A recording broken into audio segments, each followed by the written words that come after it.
Listening to America's Web Radio on the AmericasBroadcastNetwork.com. Thank you for listening.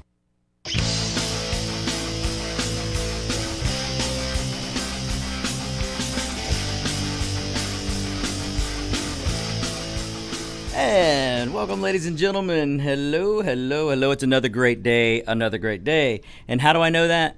Because you're awake and you're alive.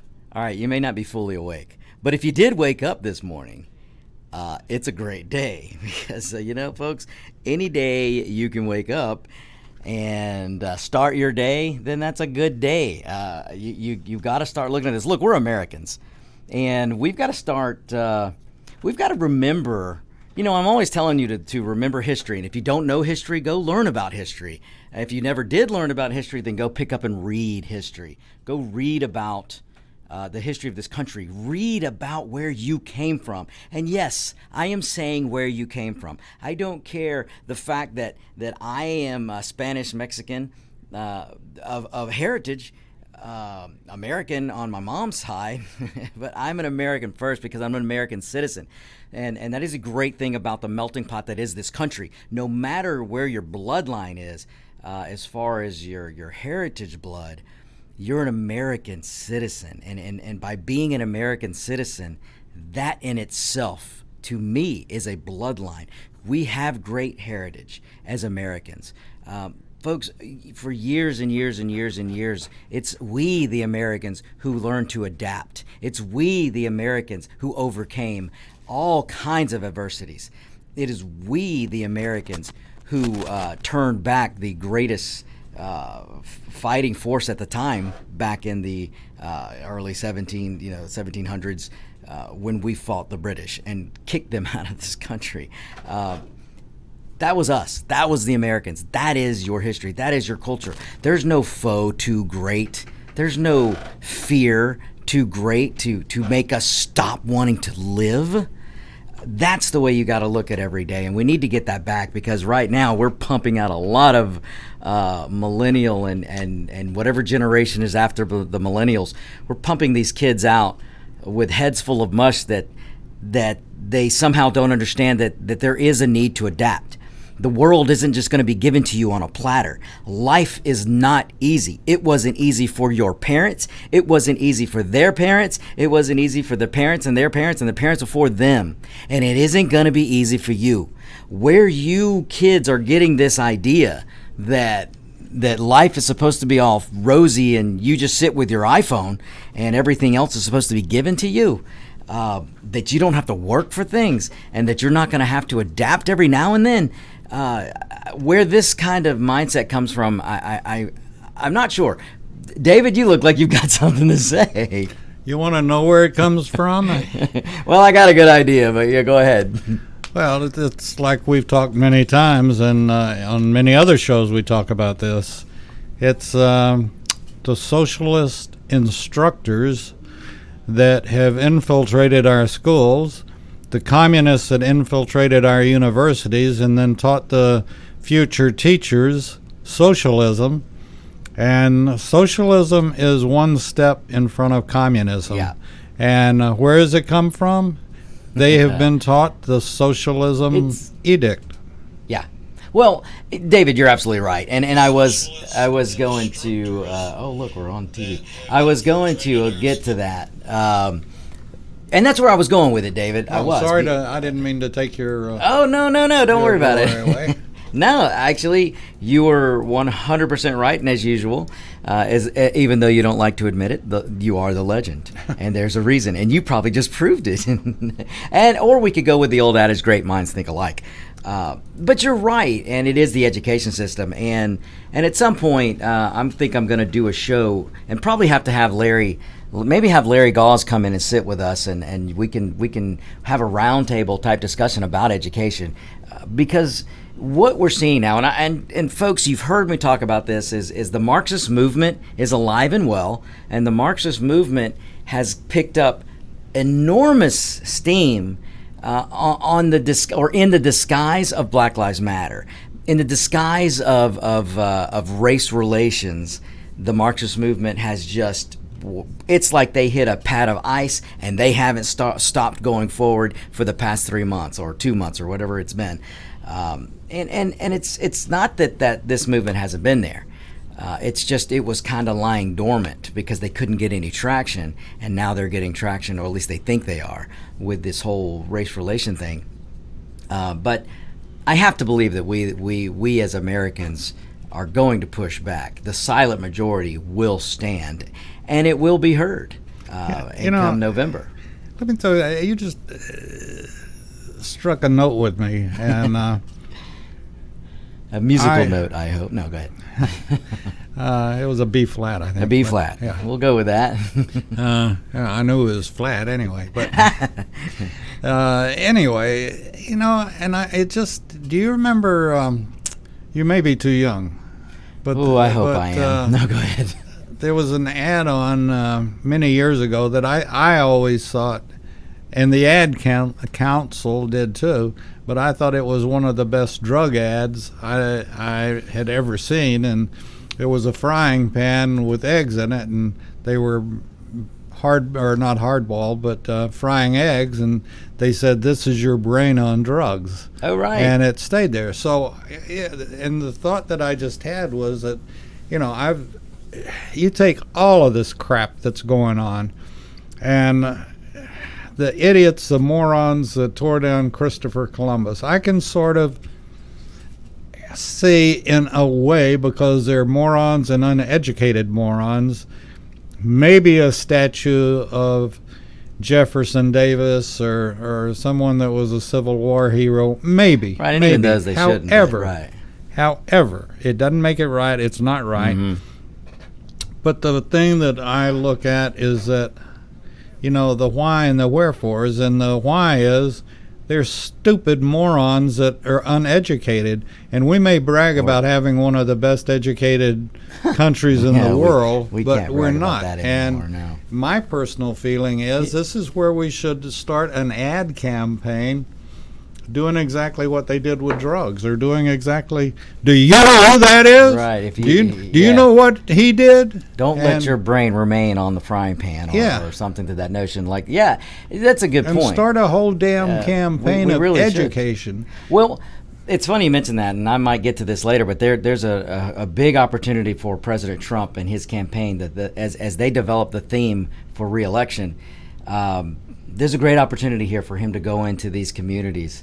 Education makes a country. Oh my goodness! And look, even though there are so many black people, Hispanic people that are married to the letter D, they do not like not having choice for education. But that's because they're not educated. Well, that's the thing. A lot of them aren't educated, but a lot of these families though have realized that they want choice in their education. They want to do better for their kids, and their Democratic Party will not allow it. And that's part of the education conversation I want to have. I want to devote a show to it because, I've mentioned him before, and oh my gosh, I'm going to forget his name, but Thomas Sowell. Thomas Sowell has he has a new book out. And I cannot remember the title, but I will get it in because I'm actually working on getting him to be a guest on the show, and if I can pull this off, it'll be the best education show ever. But he has a new book, folks. You can go look it up. Thomas Sowell, look up his new book. But it's about charter schools and the failure of government schools, and why it is the Democrat Party who puts the kibosh on charter schools. It's the Democrat Party that puts the kibosh on school vouchers. It's the Democrat Party that doesn't want homeschooling. It's the Democrat Party that doesn't want any competition with their precious school union, teachers union, and their precious government schools. Well, and that's communist, that's socialism, and that they have control. They can teach you anything they want to teach you. They want to mold those little minds of mush, and they want to pump them out to be good government subjects. They want to be able to pump out so there's good little rioters, there's good little protesters, and there's good little government workers. But there's never enough to be smart enough to challenge the ruling class. That is our education system when it comes to government. And folks, some of you may be laughing, but I am not making that up at all. It is exactly what our government public school education is. It is a set and designed education to pump out little government workers, pump out little Democrat voters, and to pump out rioters and to pump out protesters, but never ever to pump out enough brainiacs to challenge the elitist ruling class. And that goes with the establishment. It's not, look, most of this, of course, is being developed by the Democrat Party, today's Democrat Socialist Party, but they are being aided and abetted by some establishment Republicans as well. The establishment Washington class does not have your child's education at heart. If they did, they would get rid of the Department of Education, they'd get rid of any federal meddling in education, and it would only be on the state and local level. But again, I'm going to get to that. We're going to do a show, and I'm going to beg Thomas Sowell to be a guest. You know, he is the Ben Carson, in my opinion, of economics. Oh, my gosh, without a doubt. Thomas Sowell, Walter Williams, Milton Friedman from way back when. If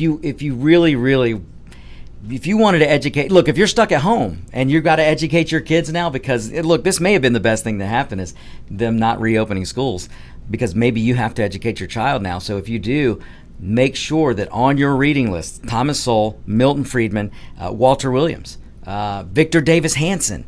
Part of what makes Victor Davis Hanson so great is his name is Victor. I'm just saying. But those are some great things. But I'll get into that. Wait a second. What did you say his name was? Victor Davis Hanson. Davis. Oh, right, David. See, how great can this guy? How great must this guy be with a couple of names like that? So, all right, folks, look, let me do this. You are listening to America's Web Radio. This is On Point with Victor. I am Victor Armendariz, and I know we jumped right into a lot of things there, and we've got lots more to discuss today. On the topic list today, we've got Goya Foods, the Hispanic company that Democrats want to kill. We have MLS sports. We have craziness that's going on with the MLS. Just absolute abject stupidity that's going on in the MLS. It's not just that; it's the NFL and all the sports. So we've got that. We've got Trump wears a mask. These are just some headlines that we're going to get to today. And aren't you glad he's a billionaire and he didn't have to rob a bank or anything? That's wore right. A mask and didn't have. Yeah. It's laughable what's going on. But those are just some of the headlines. I got another one. When was the last time you saw the media show you a picture of a riot or a protest that's going on? Have you noticed that the protest, all the wall-to-wall coverage of protest have just quietly gone away? The protests haven't really gone away, but the news coverage has gone away. Maybe you want to ask yourself why. So those are just some of the things we're going to get to today. But since I mentioned it and you made that good comment there, let me just start with Trump wears a mask.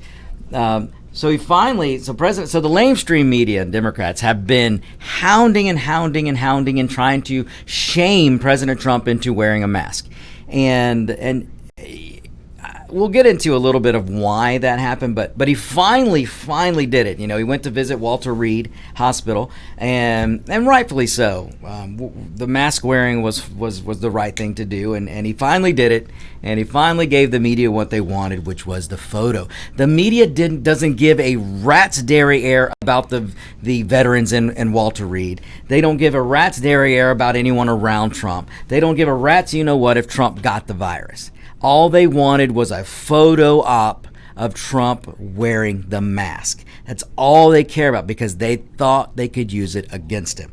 So to understand the media was not suddenly, or have they suddenly developed this, we want our president to be healthy, we want our president to be safe, that's why we want him to wear a mask. No. And if anyone in the media tells you that, they're lying to your face. But I promise you, no one in the media has said that was even their reason. Because the reason was they just wanted to get a picture of Donald Trump, President of the United States, the most powerful man in the world, to wear a mask.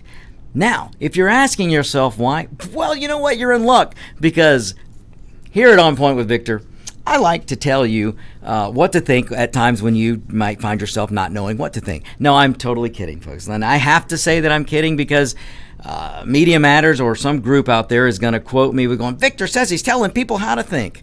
Look, I'm not telling you how to think. I'm going to tell you what I think, and then you can take it from there. But if you were wondering why the media was so interested in getting a photo op of Trump in a mask, well, I'm going to tell you, but I'm going to tell you after this break. So we do have to go to a break. You stay right there. This is America's Web Radio, On Point with Victor. We will be right back. Whether cruising the strip in a 57 Chevy or taking the family on a vacation in a 71 Oldsmobile Vista Cruiser, you need to tune in to Classic Cars with Steve Ronaldo and Jim Weber every Saturday from 8 to 9 a.m. on americaswebradio.com. Perhaps you are struggling to cope with the disease of addiction. If not, you probably know a family member or friend that needs help in battling the cravings and the personal and professional damage done by the effects of drugs or alcohol. Get a pen and paper and be ready to write down the following. These are the issues that the trained staff at the Atlanta Healing Center address and treat every day. Their doctors and counselors with over 40 years of practice in the field of addiction can treat the suffering individual in a thoughtful, compassionate, and experienced manner and guide him or her along the path to recovery. So call 770-696-9862 and speak to a knowledgeable staff member about how you or your loved one can be helped to enjoy a better and healthier life. More information is also available on the website at www.atlantahealingcenter.com. In 2009, the membership organization Docs for Patient Care was founded. People all around the country wanted to participate in the efforts of this group, and they wanted to join, but they were unable to do so unless they were physicians. It's for this reason that the Docs for Patient Care Foundation was created. Now, everyone can join the fight and become a member of an organization created by doctors for patients, dedicated to fighting for your healthcare freedom and preserving the doctor-patient relationship. While you're at your computer, please go to www.docs4patientcarefoundation.org. That's www.docs4patientcarefoundation.org and make a tax-deductible donation and join the fight along with us. Thank you. You're listening to America's Web Radio on the AmericasBroadcastNetwork.com. Thank you for listening.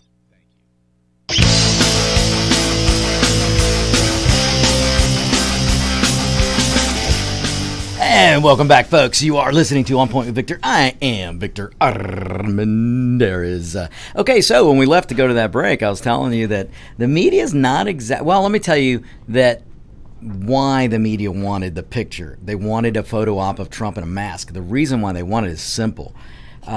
If you just go look at Pelosi, go look at Adam Shiftless Shift. Go look at Biden. Go look at some of these people in the mask. They look feeble. They look like they're, on the verge of being disabled.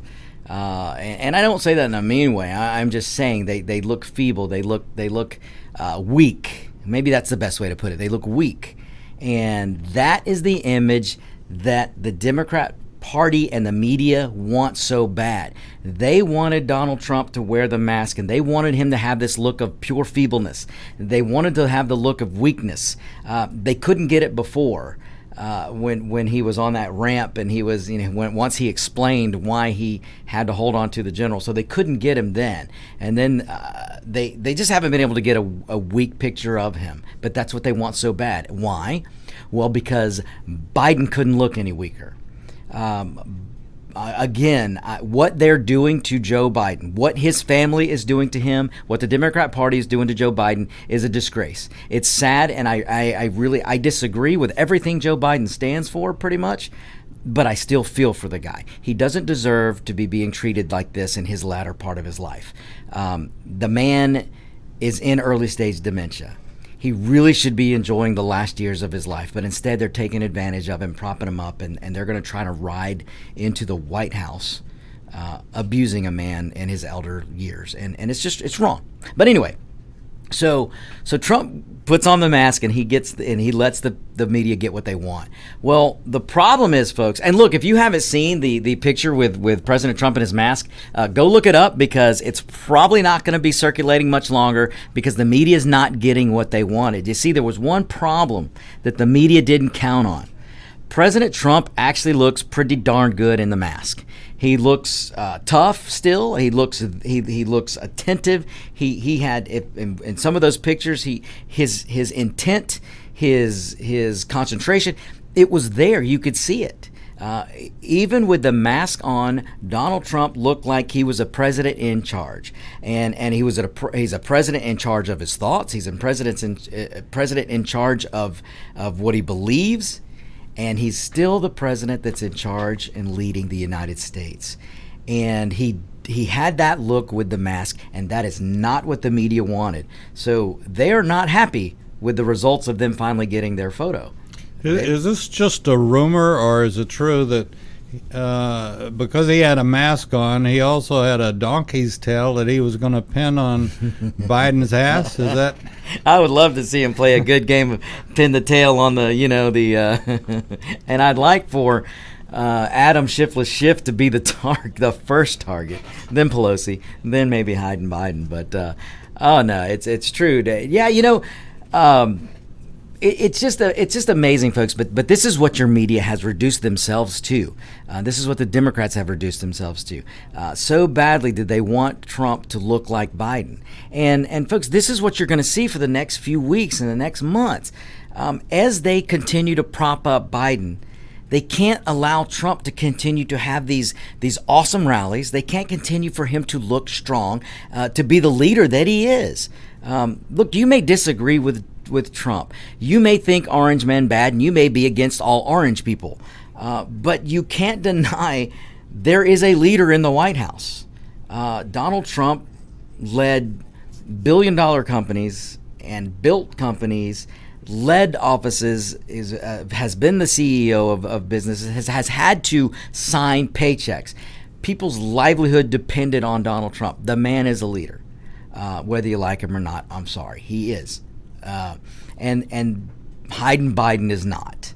Hyde and Biden can't remember where he is from day to day, let alone remember the person standing next to him. And again, it's sad. It really is. I really feel for the guy.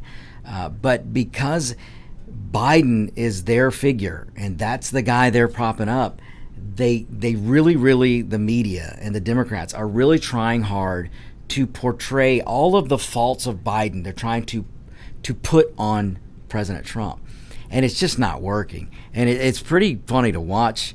Like I said, with this picture, when you look, if you can go find the picture, he has a nice black mask with the presidential emblem, and he actually looked decent in a mask. And look, not everybody looks good in a mask. I mean, that's just a fact. Some people just don't look good in a mask, and some people do. And the media did not get what they wanted, which is why you're not going to see this picture blasted everywhere. You're not going to see the Democrat ads. I mean, folks, I am telling you, the Democrat Party had ads already being scripted, and they were just going to drop in the image of Donald Trump in his mask. And they can't do that now because Trump didn't have the feeble, weak look that they were hoping for. And that is the simpleness to why the media has been wanting to get a photo of Trump in a mask. And what are we calling the Democratic Party now? Well, the Socialist, Communist, Marxist Party would probably be that, Dave.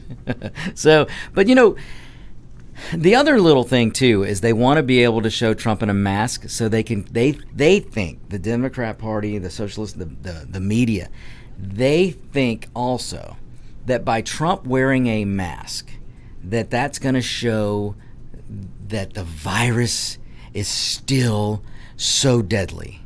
And that it'll create fear among the American people. And somehow the Democrats have figured out, or they think, then the media thinks this, that the more fear the American people feel, that the more likely they are to vote for Biden.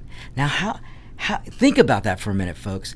Think about that. We have a political party in this country that wants to earn your vote or thinks they can earn your vote, not because they've got a great vision for the country, not because they truly want better race relations, not because they want to put more people to work. Oh, no. No. They think they can get your vote by putting the fear of God into you. Well, not the fear of God, the fear of the virus, the fear of having to fend for yourself, the fear of having to adapt, the fear of having to work. That's the fear they want you to have, and they think that's going to lead to you putting them into power. And folks, they don't just want the presidency. They want to control the House. They want to keep control of the House. They want to control the Senate, and they want the White House. And folks, we cannot, under any circumstance, allow that to happen. And I really, in my heart, as a red-blooded American, I have to believe that the majority of the Americans out there, and this is why I talk about a silent majority, because we cannot have possibly the numbers of people in this country that want Marxism. I refuse to believe that. I don't believe that there are people out there going, yes, we love the riots, yes, we love the protest, and yes, we want to defund the police. Folks, Joe Biden, Hayden Biden, is 100% on board with defunding the police. He may not know it, but he is 100% on board with defunding the police. This defunding is a movement in the Democrat Party, being pushed and led by Alexandria Cortez. I don't even want to talk about AOC. I don't want to give her the time. She said some of the most, just when you think she couldn't say anything more ridiculous, she did over the weekend. And maybe I'll get to that in a little bit, or maybe not. I really don't want to talk about her.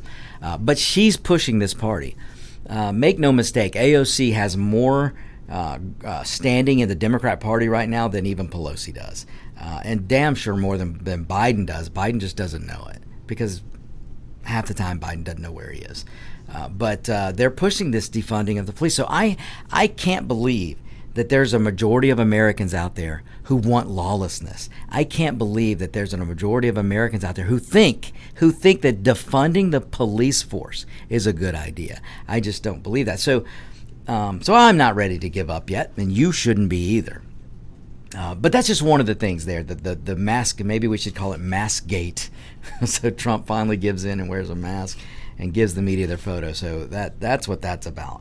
But again, the media is not. It completely blew up in the media's face, which Donald Trump is so good at playing the media. He really, really is, folks. And a lot of them just can't figure it out.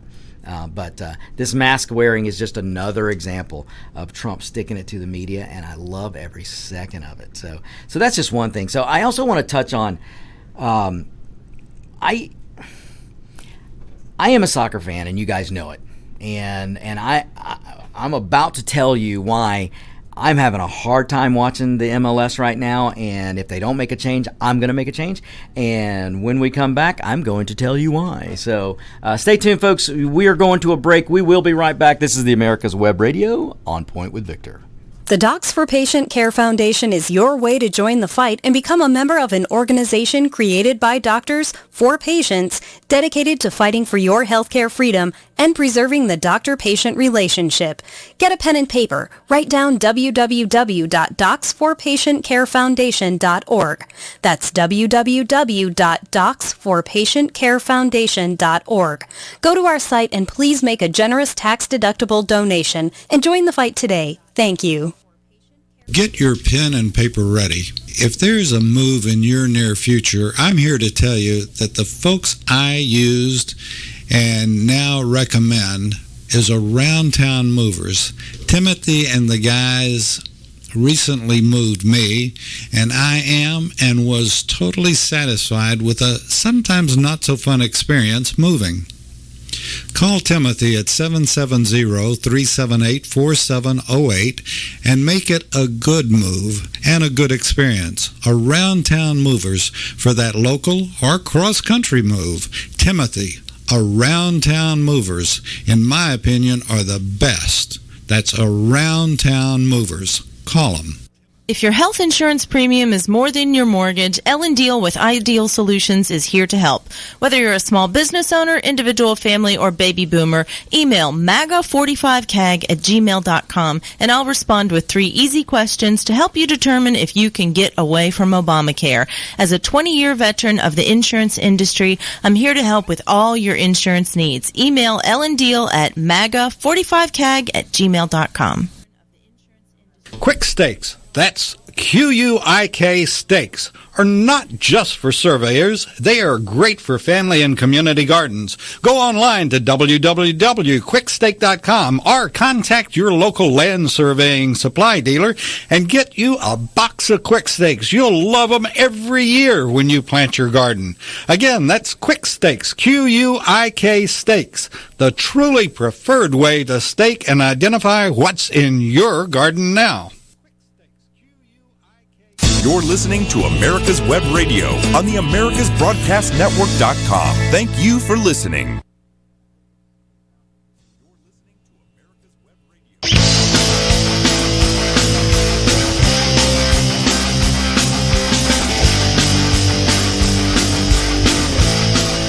And welcome back, folks. Welcome back, America's Web Radio. Hope you're having a great day today. And again, folks, you're alive. I tell people all the time, I may not be 6 feet above the ground, but I'm a good 5'3" at least above the ground. And that's a good thing. It is better than the alternative. You know, this is a good opportunity to throw in that, you know, all of our shows are posted on Facebook Live or YouTube. And I recommend, because I know it's made me feel a lot better in a lot of ways, is that you go and look up Daru, and he's our Kung Fu master of meditation, and he does a show every Friday.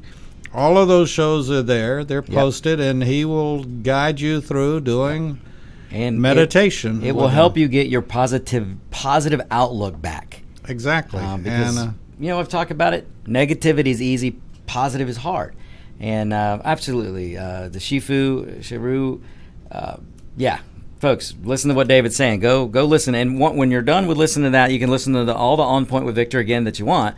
But definitely catch Shifu's show, because he does talk. He's an amazing guy, Kung Fu master. And just the meditation and the positivity that he will bring you, it will enlighten you. And it's a good thing. It's a good thing. So, as well as many shows on America's Web Radio. Check it out, folks. Check us out. And again, if you want to be a sponsor, email gm@americaswebradio.com, gm@americaswebradio.com. And while I'm at it, if you have any questions for me, whether you agree with me or not, and I know there are Democrat listeners out there because I'm friends with some of you. Any of you guys, and we have new listeners every week, you can email me, victor@americaswebradio.com, victor@americaswebradio.com. So, or you can become a patron. Go on our homepage and become a patron, and you'll get the inside scoop. Yes, of what's going on. And I think you'll find that it's fun, and we'll even send you a 8x10 glossy of Mr. B and or Mr. A. That's right. And if you don't get enough of this mug, and we don't have we do have a C. Let's see. Well, maybe we'll send you one of the these. We'll send you a United We Stand bumper sticker, and we might even hold up one of those caps over there, wouldn't you? Yeah, maybe we might even send you a cap.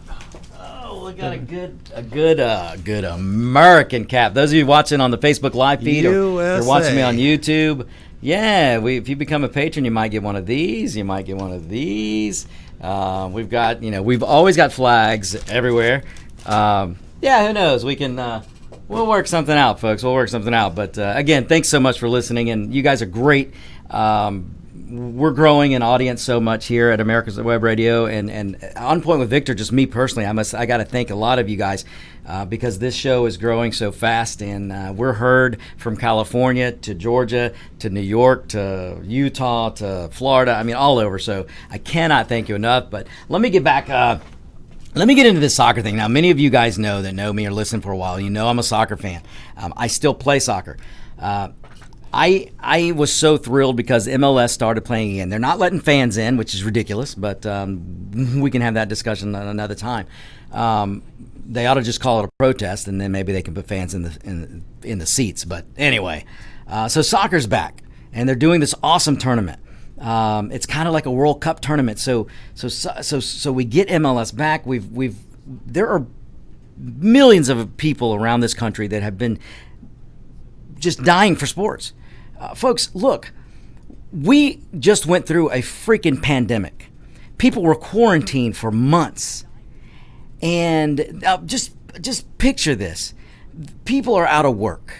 People are now struggling to get back to work. People are trying to figure out how to pay for their mortgage, their rent, their food, their this, their that.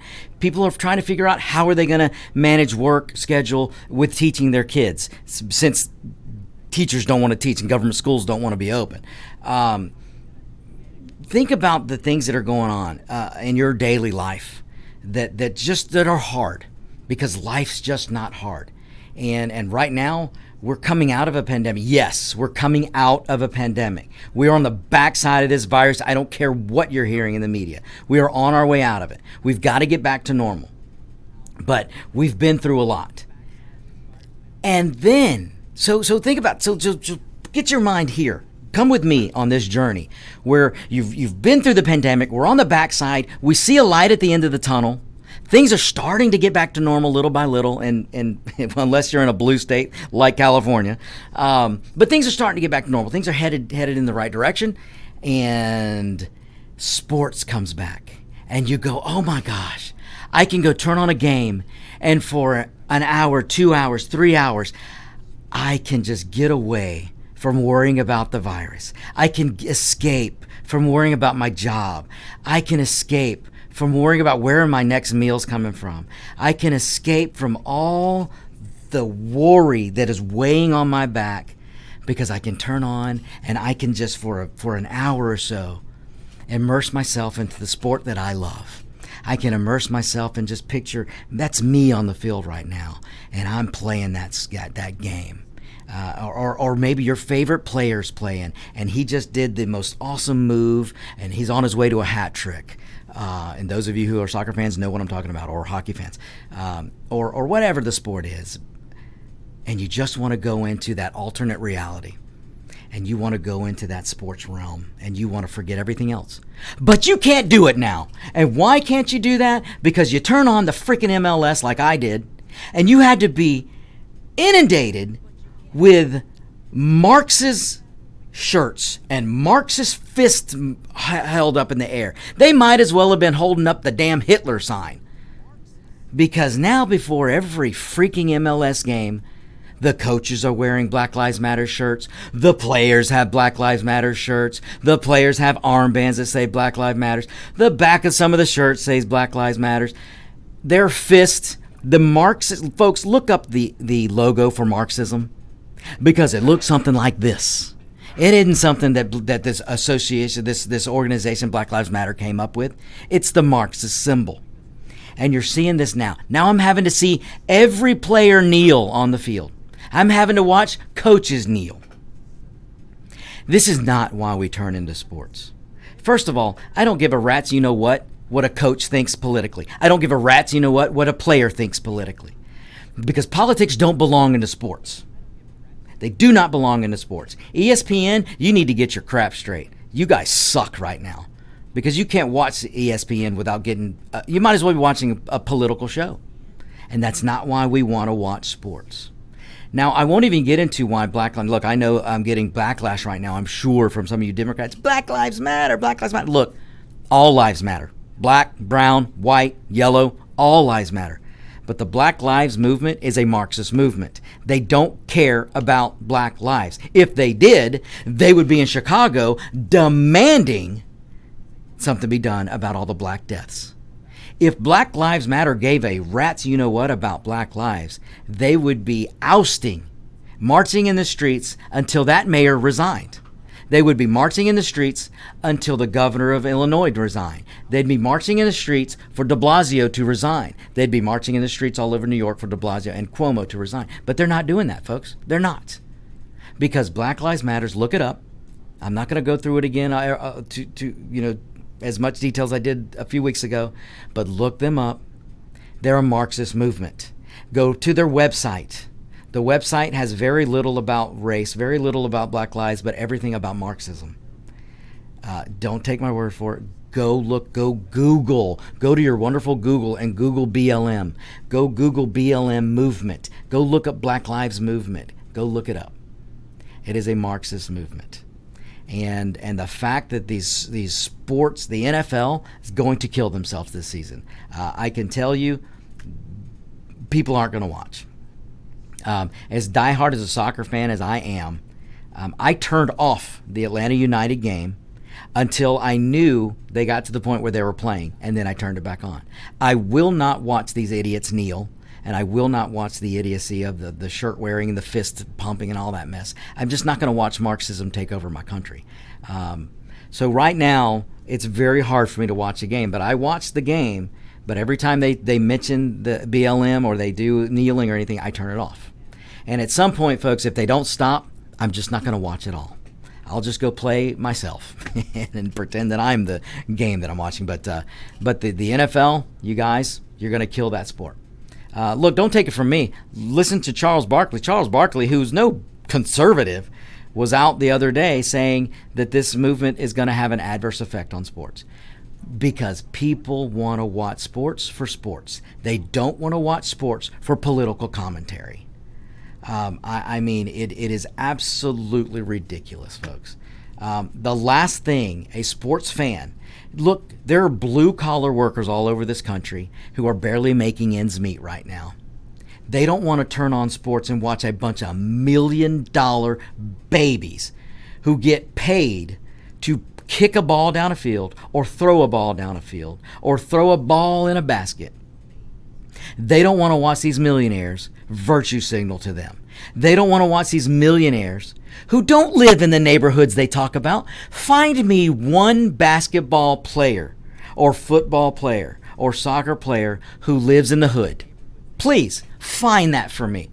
Find me one of these players who, once they became a millionaire, who went back to their hood or their old neighborhood and moved back in so they could help bring up their neighborhood. Not one, folks. Find me the basketball player who went back to Compton, if that's where they were from, and built a house there and started going to the stores to lift up that area. Find that basketball player for me, because I'm telling you, they don't exist.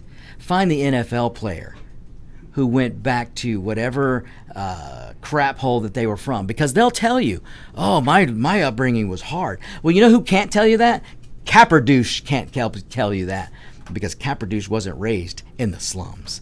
But that's a whole nother story. But any NFL player out there who did come from hard times, there are lots of them out there, basketball, NFL, soccer, whatever, who came from very, very poor neighborhoods. Why aren't they living there now? Why aren't they back? Why aren't they building their gated community in the community of which they're from? Why aren't they down giving money to the communities that they say are disenfranchised? Because they won't put their money where their mouth is, folks. They just want a virtue signal. And they want to preach to you. They want to preach to you, Mr. Blue Collar, Mrs. Blue Collar, who can barely make ends meet right now. They want to preach to you. While you turn in to watch, get away and watch the sports, well, they want to use that time to give you a political lesson. Well, let me tell you something, you $1 million little whiny babies, crybabies out there playing sports. You $1 million morons who trying to convince us that you're so oppressed.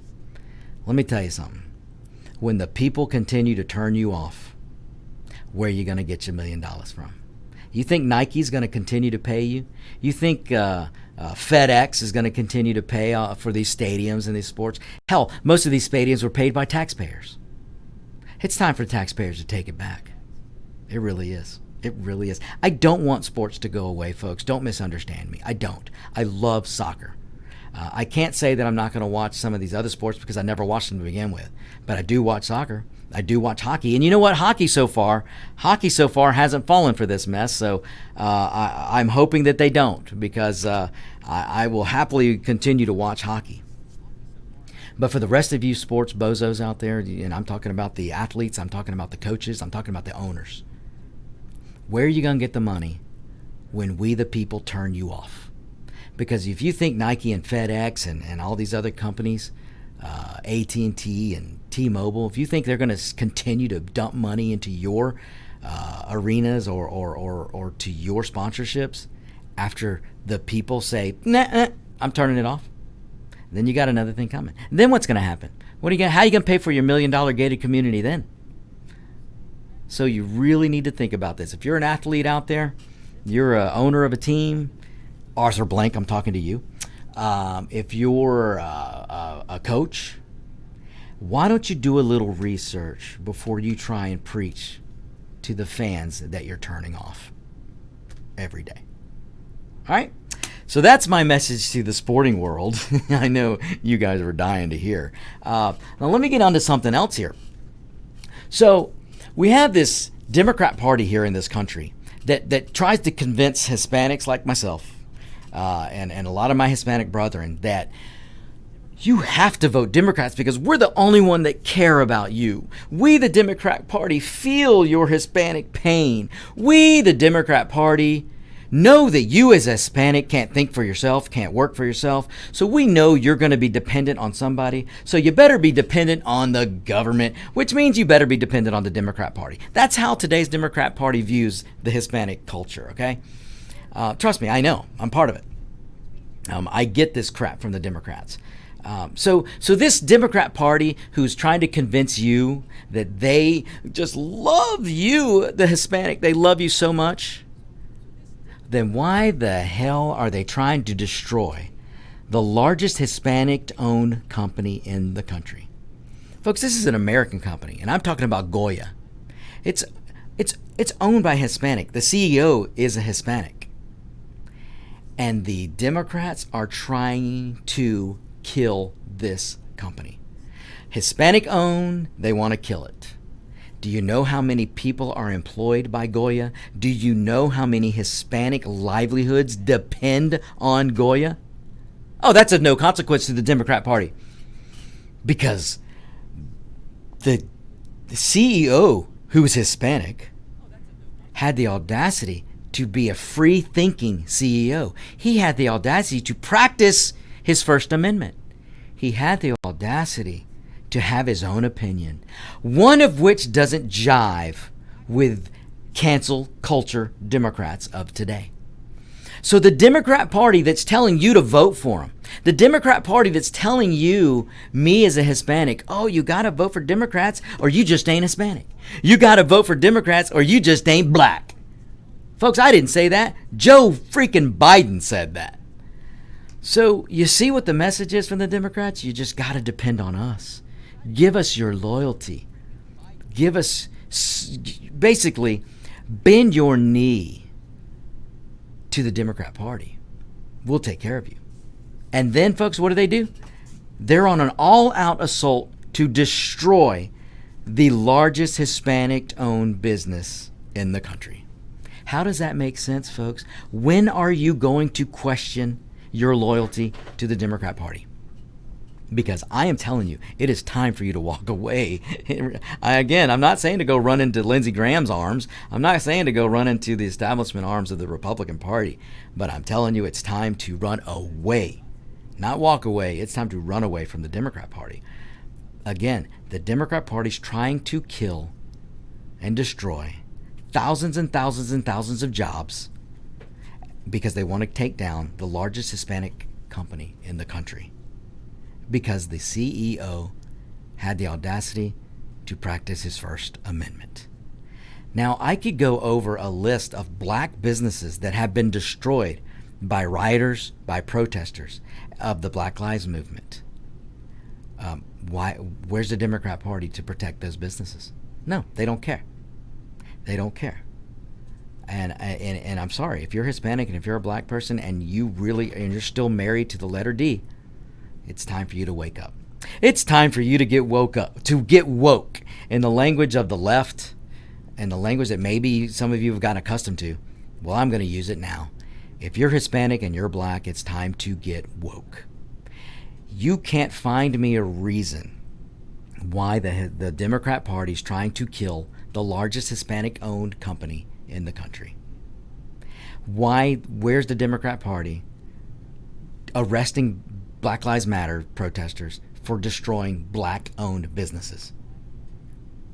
Where is, you know what, since I'm talking about that, where's the Democrat Party? Where's Black Lives Matter to go stand up for the 1-year-old child that was gunned down in Brooklyn? Where's de Blasio? Where's de Blasio? Where's Cuomo? Democrat. Where's Black Lives Matter to go stand up for the 1-year-old black baby that was gunned down this weekend in New York City? Brooklyn, to be exact. Where is Alexandria Ocasio-Cortez? Where is Occasional Cortex? Where is she out? Has she contacted the family who now lost their 1-year-old child? Folks, think about it. If you've got kids out there or you've got brothers and sisters, this family just lost their 1-year-old child to gunfire from gang members or protesters or whoever they are, but their black little baby is gone because it got shot. And you want to defund the police. So has de Blasio called the parents of this child to offer condolences? No. He says something in passing. Maybe he said something, oh, this is terrible. But has he gone out and arrested anybody? No. What does he do? He goes on and defunds the NYPD by $1 billion, defunding the police department by $1 billion. He dismantled the plainclothes officer unit, which was paramount in stopping some of these crimes. And then he goes and paints on the street. He goes and engages in New York art and paints Black Lives Matter on the street rather than doing something about black on black crime. A 1-year-old baby, folks, 1-year-old baby lost its life. It's never going to see the age of 2, let alone the age of 10, 20, 30. Could have been a future president of this country. We will never know now because this 1-year-old child was gunned down. You didn't finish your painting story. Oh, David, what did I miss? Well, there is more I could go with that painting story. And I've got some questions about the painting. Where he painted it. Right.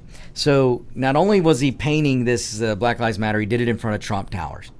So if you think he did it because he cares about black lives, then you're kidding yourself and you're just being stupid. Sorry, folks. I'm just going to tell it like it is. De Blasio, rather than worrying or doing something or going out and arresting the men who killed this poor little black child, baby, 1-year-old, he's out painting pictures on a street. He's painting Black Lives Matter, and he's doing it in front of Trump Tower. Why? Well, because he wants to send a message to Trump. He's trying to get a tit-for-tat started with Trump. Folks, I don't have to tell, maybe I do need to tell you about the dangers of painting on a street. First of all, I want to know what kind of rules did de Blasio break by painting this much on asphalt? There's a limit to what you can paint on asphalt. I believe the DOT has rules for it because painting on asphalt creates a very slippery surface. And if any of you out there who are motorcycle riders like myself, next time you're out driving around, look at motorcycle riders where they sit in the lane.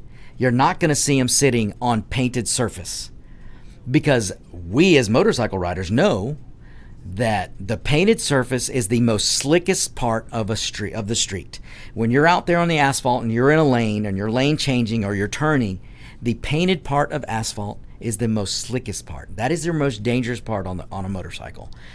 So not only do we as motorcycle riders have to worry about other cars and people texting, we really have to pay attention to where we are in the lane and where we are when we turn. Because if you stop and start on a painted surface, it's slippery. And I've seen new rider after new rider after new rider take their motorcycle and they're out riding. Woohoo, man, I'm on a motorcycle. And then they stop on a painted surface on the line on the road and they start up and down they go because they spin out because the surface is slippery. Even when it's dry, I'm talking about a dry surface. When it's wet, it's much, much worse. So did de Blasio get permission to do this paint job? Did de Blasio consult the unions for this work? What wage was paid to the painters who helped him paint this? Did they put it out for bid? I'm pretty sure that all the jobs in New York, if it's a government paid job, it has to be put out for bid so that they get the lowest bidder. Did they do that? Look, folks, I'm giving you some hints here. If you're in New York City, Mark the Shark, if you're listening to me right now, which I know you are, I hope, maybe Mark offers some services here. There needs to probably be a lawsuit or maybe there's a lawsuit waiting to be brought up here against de Blasio. What rules and laws did he break by painting this on the street? How many people are in danger now? When is somebody, look, the first person who walks across this and slips is going to sue the city of New York. And you taxpayers out there are going to pay for this. So these are things that my common sense, logical mind thinks of. And I will have to say, my great friend and awesome political advisor, Larry Gause actually made some points to me off air about the unions. Maybe the unions weren't consulted for this. So thank you, Larry, for that. Awesome listener. I believe in Tucker, Georgia. So anyways, folks, I'm just giving you something to think about, especially if you're up in New York, which I've got listeners in New York. You might want to think about that. But folks, look, I'm not kidding about the motorcycle riding, and watch motorcycle riders. An experienced motorcycle rider will not sit on a painted surface on the street, on the asphalt. In fact, if you want to hear a really, really funny story, and folks, look, we need humor in this country right now. We need humor in our lives. And if you want a good laugh, please do me this favor. Go to YouTube or Google or DuckDuckGo and search Cat Williams motorcycle. Cat Williams, if you don't know him, he's a really, really funny comedian. I don't care where he stands politically, but he's a funny guy. And he's a short dude, so I can relate to him. And he wanted to go out and get himself a motorcycle. He wanted a crotch rocket. And folks, if you don't know what a crotch rocket is, it's the sport bike. It's those bikes that you lean down real low and they'll do a damn near 200 miles an hour. And look up Cat Williams, because he gives the description of getting on this bike for his first time and going riding, and what happens when you get on a painted line in the road on a motorcycle. And it is one of the most funny stories that I've ever heard. So go look it up. Do yourself a favor. Cat Williams motorcycle story. Look it up. You will laugh your head off. Don't do it in your office unless you're prepared for people to look at you strangely, because you will not be able to stop yourself from laughing out loud. It's that funny. So, all right. So anyway, look. Basically, I got off on a little rant there, folks, but the point is that the Democrat Party doesn't care about you. The Democrat Party doesn't care about Hispanics. The Democrat Party doesn't care about anything except how do they gain more power? How can they take advantage of your vote? And look, if you're a black voter out there, the best way to take your power, if you want power in the black community, take your vote away from the Democrat Party. It doesn't mean you can't go back to the Democrat Party. But take your vote away now from the Democrat Party, and you will see how much power your community will have. You can vote Libertarian, you can vote Independent, you can vote Republican, but don't vote Democrat. You need to go a few elections without voting Democrat, and you will see more power come to the black community than you've ever seen. Hispanics, same thing. You want Hispanic power in the community? Take your vote away from the Democrat. The Democrat Party takes your vote for granted. They take the Hispanic vote for granted, and they take the black vote for granted. Again, if you want the most power in your community, black and Hispanic, take your vote away from the Democrat Party. All right, folks, that's all we've got time for, I know. But listen, stay tuned. Locked and Loaded is supposed to come up next, but Roger's out of town, so David and I are going to do a special Locked and Loaded just for you. So stay tuned. I'm not going anywhere. I'll be right back. Stay tuned. This is America's Web Radio. Whether cruising the strip in a 57 Chevy or taking the family on